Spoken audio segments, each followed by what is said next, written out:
Olá, tudo bem? Deixa eu fazer uma pergunta para você. Já tomou banho de chuva? Assim, aquela chuva forte mesmo, você foi, aproveitou, brincou, se divertiu. É bom, não é? A gente geralmente faz isso quando a gente é criança, né? Quando começa a chover muito forte, a gente vai pra rua, brinca, não se preocupa muito com o que vai acontecer depois, como é que a gente vai se secar, se a gente vai ficar resfriado ou não vai. Depois que o tempo vai passando, a gente vai ficando mais velho, a gente perde um pouco o gosto por isso, né? Começa a chover, a gente já procura um lugar para se esconder, ou quem sabe, quando começa a chuva, a gente já procura logo o guarda-chuva para poder se esconder. Sabe que a Bíblia fala muito sobre chuva. Nós temos, por exemplo, logo no comecinho, em Gênesis, uma grande chuva que Deus mandou para destruir esse mundo, o dilúvio.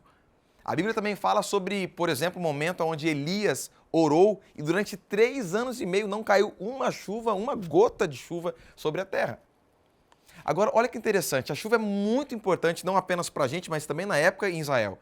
Nós temos, por exemplo, a Bíblia fala isso, o povo de Israel era um povo agrícola, plantava muito, colhia, e eles usavam 2 períodos para poder, quem sabe, ali, conduzir esse trabalho que eles faziam. Eles tinham o período da primeira chuva e o período da segunda chuva. A primeira chuva era chamada de chuva temporã. O que essa chuva representava? Quando eles iam plantar um grão, por exemplo, na terra, essa primeira chuva era a chuva do plantio, era a chuva para o crescimento. Eles plantavam o grão, essa chuva vinha muito forte e fazia o grão crescer. Eles cuidavam ali, adubavam, cuidavam, e quando esse grão já estava ali crescendo, estava ali a ponto da colheita, vinha uma segunda chuva, muito mais forte que a primeira, chamada na Bíblia de chuva serôdia.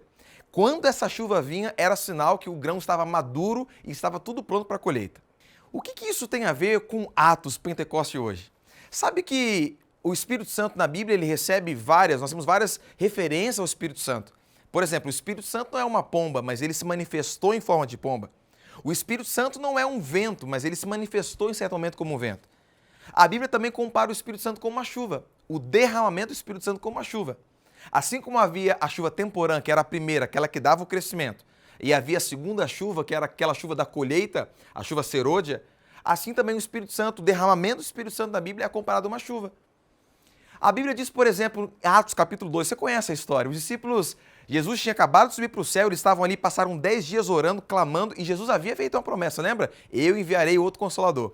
Depois que ele voltou para o céu, os discípulos oraram, clamaram a Deus por 10 dias e o Espírito Santo, lá em Atos 2, foi derramado sobre os discípulos. E você vê os milagres que começaram a acontecer. Lembra, por exemplo, que eles começaram a pregar em outros idiomas, eles começaram a fazer milagres extraordinários, milagres que Jesus fazia, tudo isso influência do Espírito Santo. Essa foi a primeira chuva, a chuva temporã. Assim como lá também ela fazia o grão crescer, amadurecer, foi isso que a primeira chuva, a chuva temporã fez. O evangelho começou a crescer e começou a alcançar muitas pessoas. Só que nós conhecemos também um texto lá em Joel 2, que diz que a chuva serôdia, o Espírito Santo seria derramado, assim como foi lá em Atos 2, mas de uma forma muito mais poderosa, muito mais intensa. Deus fala que nos últimos dias ele derramaria o Espírito Santo sobre toda a carne, sobre os seus filhos e suas filhas. Você crê que o Espírito Santo, você crê que Deus está conduzindo toda a história desse mundo?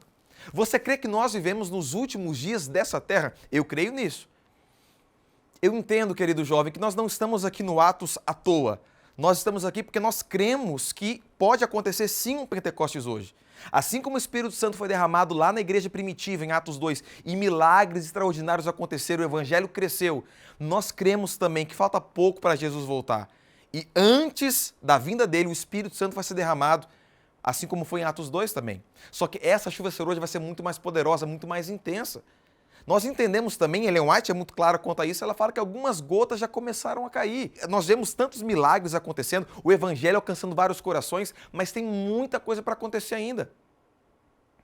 Por exemplo, você conhece, já ouviu falar na Janela 1040, um lugar que é menos evangelizado do mundo, como o evangelho vai alcançar países, por exemplo, que você não pode ter Bíblia, não pode falar de Jesus, é só através do Espírito Santo. É só realmente de um milagre, através da chuva serôdia, quando o Espírito Santo for derramado em sua plenitude, essas coisas vão acontecer. Agora, gente, a gente tem que se preparar para isso.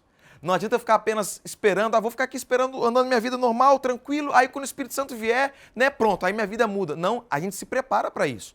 Assim como os discípulos ficaram 10 dias orando e clamando a Deus, a gente tem que se preparar também para isso. Você veio aqui para se preparar para o Pentecostes. Entendemos também que, se nós queremos fazer parte da geração que vai ver Jesus voltar, nós temos que clamar mais a Deus pelo Espírito Santo. Temos que pedir que Deus nos batize com o Espírito Santo, nos encha, nos conduza. Então, se prepare, busque ao Senhor, é o que nós estamos fazendo aqui. E é claro que o Atos não vai resolver todos os nossos problemas, aqui é só um começo. A gente tem que buscar a Deus todos os dias. Nós temos que ser batizados pelo Espírito Santo todos os dias. E a minha dica para você é o seguinte: quando nós nos prepararmos, quando nós estivermos realmente preparados para isso, e o Espírito Santo for derramado sobre nós como uma chuva, meu amigo e minha amiga, não use o guarda-chuva, não queira se proteger dessa chuva do Espírito Santo. Fala assim: Senhor, Deus Espírito Santo, eu estou aqui à tua disposição, eu quero ser usado pelo Senhor, eu quero que o Senhor use os meus dons, os meus talentos, o meu tempo, tudo que eu tenho e sou, unicamente para ti. Assim como a igreja em Atos 2 avançou, nós temos a certeza que Deus vai usar a mim e a você também. Querido jovem, nós fazemos parte dessa geração. Que Deus nos use, me use, use você também, para pregarmos a plenos pulmões que em breve Jesus voltará. Eu creio nisso. Você crê também? Que o Espírito Santo nos batize, que essa chuva venha e nos inunde nosso coração, para que sejamos preparados para a volta de Jesus. Esse é o meu desejo para você. Que Deus te abençoe. Um forte abraço.